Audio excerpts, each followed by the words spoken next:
So guys, কেমন আছেন সবাই?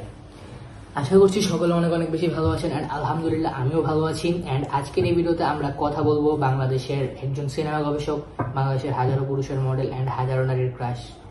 কি মনে হইতেছে কার নিয়ে কথা বলবো? গাইস, আপনারা যদি ভেবে থাকেন বাংলাদেশের কোনো সিনেমা গবেষক লাইক দেলোয়ার জাহান, ঝন্টু ইত্যাদি বিভিন্ন ধরনের, আমি তেমন একটা মানুষের নাম জানি না, তার নিয়ে কথা বলবো, তাহলে আপনাদের ধারণাটা ভুল। আমরা কথা বলবো আবু আবদুল্লাহ মুহাম্মদকে নিয়ে। এখন আমাদের ভিতরে বেশিরভাগ মানুষই কিন্তু এই ব্যক্তিটারে চিনে। হ্যাঁ, তার কিছু কিছু ওয়াজ মাহফিল আপনারা দেখবেন, তিনি এমন এমন ধরনের কথা বলতেছে যেগুলো শুনলে ভাই একবারে রক্তে আগুন লেগে যায়। তার কথাগুলো আমার কাছে এত ভালো লাগে ভাই, এত সুন্দর করে একজন মানুষ কিভাবে কথা বলতে পারে। তো চলো ভাই, তার কিছু বক্তব্য আমরা দেখে নিই, সে কি কি ধরনের কথা বল। তো চলো। সো গাইস, আমরা ঢুকে গেছি আমাদের সকলের ফেভারিট অ্যাপ টিকটকে। টিকটকে 2-3 দিন ধরে শুধু ফলোই আসতেছে। কি হইতেছে বুঝতেছি না। আমি আজারির ছেলে। আচ্ছা, তো আমরা শুরুতে তার থেকে যে এই বক্তব্যটা একটু দেখে নিই। নোরা ফাতেহি তার হাজবেন্ড হিসেবে এমন একজনকে প্রেফার করে যে আল্লাহকে ভয় করে। সুবহানাল্লাহ। বাহ, সেটা হলো নোরা ফাতেহিরও চিনে। আচ্ছা, হুজুর মানুষ চিনতে পারে না, হুজুর মানুষের কি দেখতে ইচ্ছা করে না সব নাচ গান। নোরা ফাতেহি যে হচ্ছে একজন কানাডিয়ান ডান্সার, এক কথায় কিন্তু আমার জানা তো সেই ইন্ডিয়ান। বাবা, বলিউড আইটেম গার্ল। সেও তার 30-32 বছরের ছোট্ট এই জীবনের বয়সও জানে এক্সপিরিয়েন্স অনুযায়ী এতটুকু রিয়েলাইজ করতে পেরেছেন যে যেই পুরুষের হৃদয়ে আল্লাহর ভয় নাই, সে মিলিয়নিয়ার হতে পারে, বিলিয়নিয়ার হতে পারে, বাট লাইফ পার্টনার হিসেবে কখনো পারফেক্ট হতে পারে না। বিশ্বনবী এটাই বলেছেন, ফাজফার বিজাতি দিন তারিবাত ইয়াদাক। আচ্ছা, যাই হোক, এটাতে অনেক ভালো ভালো কথা বলছেন, আমরা তার থেকে অনেক জ্ঞান অর্জন করতে পারছি। একজন মানুষ যদি ধরেন 4-5 বছর মাদ্রাসায় অধ্যয়ন করে, তবুও সে এই ভিডিওটাতে যে পরিমাণ জ্ঞান সে আমাদেরকে দিচ্ছে, এরকম ভাই জ্ঞান কেউ অর্জন করতে পারবে না। তো তার অন্য আরেকটা ভিডিওতে আমি দেখিনি, দুষ্টু কোকিল গানে মিমি চক্রবর্তীর নাকি একটা এক্সট্রিম লেভেলের নুড সিন আছে, আর সোশ্যাল মিডিয়ায় সেটা অত্যন্ত কন্ট্রোভার্সিয়াল ইস্যুতে পরিণত হয়েছে। আমার অ্যাসিস্ট্যান্ট আমাকে বলল, হুজুর এই ইস্যুতে কিছু মেসেজ ড্রপ করার জন্য। ভাই সে খালি মেসেজ ড্রপ করে, আর ভাই কার কি সিন, কোনটা কি সিন সেটা ভাই তোমারে তো এই সব ব্যাপারে মাথাটা কি ভাই, তোমার ভাই প্রবলেমটা কি? তো অ্যাকচুয়ালি টু বি অনেস্ট, আমি কিন্তু খুবই ব্যস্ত মানুষ, এজন্য ইচ্ছা থাকা সত্ত্বেও সব ইস্যুতে ইন্টারাপ্ট করার স্কোপ আমার হাতে থাকে না। তুমি কেন এই সব ইস্যু নিয়ে কথা বলবা? তুমি বলবা কোরআন হাদিসের ইস্যু, তোমার কেন মিমি চক্রবর্তীর কি সিন নাকি সব ব্যাপারে তোমার কেন কথা বলতে ভাই? আমরা তো তোমার নামে বিভিন্ন হুজুরের বক্তব্য শুনি, আবু তাহা মুহাম্মদ এছাড়া বিভিন্ন ধরনের হুজুরের বক্তব্য কিন্তু আমরা শুনি।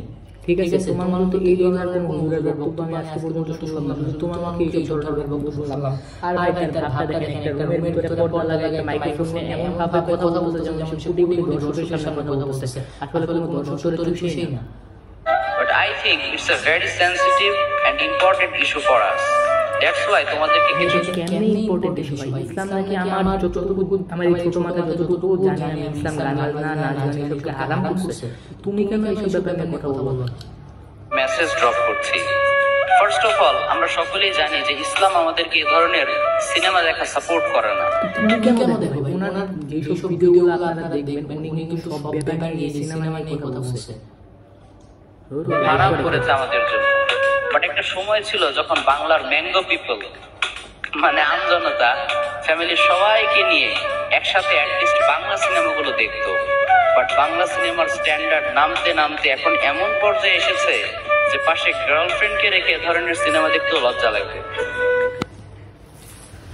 এখন আমি ওর সম্পর্কে কিছু কথা বলতে চাই। দেখেন, ইসলাম কিন্তু এই ধরনের সিনেমা দেখতে একবারই উৎসাহিত করে না, মানে ইসলাম থেকে একবারে সিনেমাকে হারাম করে দিয়েছে। তুমি এখানে সিনেমাকে নিয়ে কথা বলতেছো, পাশাপাশি তুমি এখানে গার্লফ্রেন্ডকে নিয়ে কথা বলতেছো। ভাই তোমার সমস্যা কি? তুমি কি একটা আলেম? তুমি তো ভাই জালেমের থেকে বড়টা। এই যে ইসলামকে নিয়ে বিভিন্ন ধরনের মানুষ হাসাহাসি করে না, এই ধরনের কিছু লেবাসদারি হুজুরের জন্য ইসলামকে নিয়ে বিভিন্ন ধরনের মানুষ হাসাহাসি করে। মাথার ভিতরে তো জ্ঞান কিছুই নেই। তোমাকে কি এখানে কেউ এসে বলছে যে তুমি সিনেমা নিয়ে আলোচনা করো? এই ধরনের কিছু ফাজিল হুজুরদের জন্যই আজকে ইসলামের এই অবস্থা। ইসলামকে নিয়ে বিভিন্ন ধরনের মানুষ হাসাহাসি করে। বিশ্বনবী সাল্লাল্লাহু আলাইহি ওয়াসাল্লাম কিন্তু বলে দিয়েছেন যে কিয়ামতের আগে এই ধরনের কিছু আসবে। ঠিক কিনা বলো যুবক ভাইয়েরা? সেন্সর বোর্ডের মেম্বাররা কি যে করে আমার বুঝে আসে না। How can they be so irresponsible? একটা সিনেমা পাবলিশ করার পূর্বে সেটা ভালো করে মনিটরিং করে অ্যাটলিস্ট এক্সট্রিম তাহলে ভাই তুমি সিনেমা বানানো শুরু করো না, তুমি এই জায়গায় এসে তোমার বক্তব্যগুলো একটা বলছে কি ভাই? তোমার এইসব বক্তব্য তো শুনলে মানুষ আর ইসলাম নিয়ে হাসাহাসি করবে। কে মানে মানুষজন তোমার থেকে কি শিখতেছে এই ধরনের বক্তব্য? নোট সিনগুলো ডিলিট করা তো তাদের রেসপন্সিবিলিটি ছিল, তারা তাদের দায়িত্ব ঠিকঠাক পালন করে নাই। মেয়েরা আমাকে প্রচন্ড পরিমাণে লাইক করে বিকজ আমি খুবই রোমান্টিক। কখনোই তাদেরকে রোমান্টিক মানে হুজুরদের এই অবস্থা, ওনাকে নিয়ে কিন্তু বিভিন্ন হুজুর বিভিন্ন ধরনের কথা বলছে। সো আজকের এই ভিডিওটা আমি এখানে শেষ করছি। সকলে ভালো থাকবেন, সুস্থ থাকবেন, টেক কেয়ার, আল্লাহ হাফেজ, বাই। আর এই ধরনের কিন্তু ওনার অনেক ভিডিও ঠিক আছে যেগুলো আমি আপনাদেরকে দেখাইনি, দেখাইলে আপনাদের এক একজনের মাথা মতো হ্যাং হয়ে যেত। ওই যে কী ধরনের ভিডিও করে এগুলো আমার মাথায় ঢুকে না। ও শুধু একটা লেবাস ধরে নেই যে একটা রুমের ভিতরে একটা পর্দা লাগে, একটা মাইক্রোফোন হাতে নিয়ে এমন ভাব ধরে যেমন কোটি কোটি জনতার সামনে ও কথা বলতেছে।